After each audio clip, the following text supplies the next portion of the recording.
السلام عليكم ورحمة الله وبركاته. نحمده ونصلي على رسوله الكريم. أما بعد فأعوذ بالله من الشيطان الرجيم. بسم الله الرحمن الرحيم. يا أيها الذين آمنوا قوا أنفسكم وأهليكم نارا. محترم ناظرین، ٹاپک اولاد کی تربیت، والدین کی ذمہ داریاں۔ محترم حضرات، اولاد کی تربیت میں دوسرا اہم پہلو جو ہے وہ ہے والدہ کا کردار۔ ایک نوجوان جب شادی کرے تو اسے چاہیے کہ وہ نیک بیوی کا انتخاب کرے۔ اگر اس کی مستقبل کے اپنے اولاد کے مستقبل کو بہتر بنانا ہے تو اس کے لیے ضروری ہے کہ وہ نیک بیوی کا انتخاب کرے۔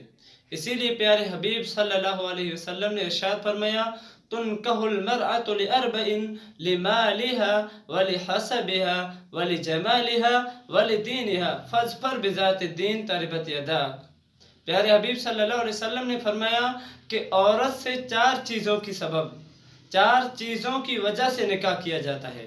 نمبر 1، تنکح المرأة لأربع لمالها، اس کے مال کی وجہ سے، وَلِحَسَبِهَا، اس کے حسب و نسب اور خاندان کی وجہ سے، وَلِجَمَالِهَا، اس کی خوبصورتی کی وجہ سے، وَلِدِينِهَا، اور اس کے دین کی وجہ سے۔ پیارے حبیب صلی اللہ علیہ وسلم آگے فرماتے ہیں، فَاظْفَرْ بِذَاتِ الدِّينِ تَرِبَتْ يَدَاكَ، آپ دین کو ترجیح دے کر کامیابی حاصل کر لیجئے۔ یعنی اللہ کے نبی صلی اللہ علیہ وسلم نے فرمایا کہ تیرے ہاتھ خاک آلود ہوں، تم دین کو ترجیح دے کر کامیابی حاصل کرو۔ اس حدیث مبارکہ سے بھی پتہ چلتا ہے کہ عورت سے دین کی بنیاد پر شادی کرنی چاہیے، حسب و نسب کو دیکھنا چاہیے، مال کو بھی دیکھنا چاہیے، حسن و جمال کو بھی دیکھنا چاہیے، لیکن دین کو ترجیح دینا چاہیے۔ صرف مال والی ہو اور حسن و جمال والی بھی ہو اور حسب و نسب والی ہو، لیکن اس کے پاس اگر دین نہیں ہے تو وہ عورت اس کے لیے بہتر ثابت نہیں ہوگی، کیونکہ دینداری کو ترجیح دینے کا حکم دیا گیا ہے۔ اسی لیے نیک بیوی کا انتخاب اولاد کی تربیت میں بہت بڑا اہم کردار ادا کرتا ہے۔ اسی لیے عورت کو بچے کی پہلی درسگاہ کہا گیا ہے۔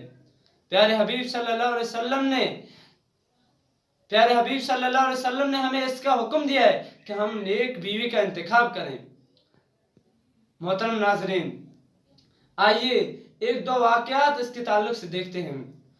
ڈاکٹر مصطفیٰ سبائی فرماتے ہیں، اپنی ایک کتاب میں ایک واقعہ نقل کرتے ہیں کہ ایک نوجوان تھا، اس نے چوری کی اور چوری کر لی تو پکڑا گیا، اور جب پکڑا گیا تو شرعی عدالت میں لایا گیا اور عدالت نے اس کا ہاتھ کاٹنے کا حکم دیا۔ لیکن جب اس کا ہاتھ کاٹنے کا وقت آیا تو اس نوجوان نے پہلا جملہ جو کہا وہ یہ کہ پہلے میری ماں کی زبان کاٹ دو۔ اس نے یہ اس لیے کہا کہ اس کی ماں نے بچپن میں چوری کرتے ہوئے اسے نہیں ٹوکا تھا۔ وہ فرماتے ہیں کہ جب میں چھوٹا بچہ تھا، خاندان میں سے پڑوسی کے کسی گھر سے میں نے انڈا چرایا تھا، جس پر میری والدہ خوش ہوئی تھی اور اس پر مجھے ٹوکا نہیں تھا۔ اسی لیے پہلے میری والدہ کی زبان کاٹ دو۔ محترم ناظرین، اس واقعہ سے پتہ چلتا ہے کہ عورت کا بچے کی تربیت میں اہم کردار ہوتا ہے۔ حضرت عمر رضی اللہ تعالی عنہ کے دور خلافت میں ایک آدمی آتا ہے، اپنے بیٹے کی شکایت لے کر آتا ہے اور حضرت عمر رضی اللہ تعالی عنہ سے کہتا ہے کہ اے امیر المومنین، میرا بیٹا بڑا نافرمان ہے، وہ میری بات نہیں مانتا، وہ میری نافرمانی کرتا ہے۔ حضرت عمر رضی اللہ تعالی عنہ نے اس کے بیٹے کو دریافت کیا اور اس سے پوچھا کہ کیا وجہ ہے کہ تم اپنے والد کی نافرمانی کرتے ہو؟ تو اس لڑکے نے حضرت عمر رضی اللہ تعالیٰ عنہ سے پوچھا کہ امیر المومنین، کیا میرا حق صرف میرے والد پر ہے یا میرے والد کا بھی مجھ پر حق ہے؟ تو حضرت عمر رضی اللہ تعالیٰ عنہ نے فرمایا کہ تیرے والد کا بھی تجھ پر حق ہے اور تیرے والد کا بھی تجھ پر حق ہے۔ تو اس لڑکے نے حضرت عمر رضی اللہ تعالیٰ عنہ سے پوچھا کہ امیر المومنین وہ حق کیا ہیں؟ تو حضرت عمر رضی اللہ تعالیٰ عنہ نے جواب دیا کہ سب سے پہلا حق یہ ہے کہ وہ پہلے اس کے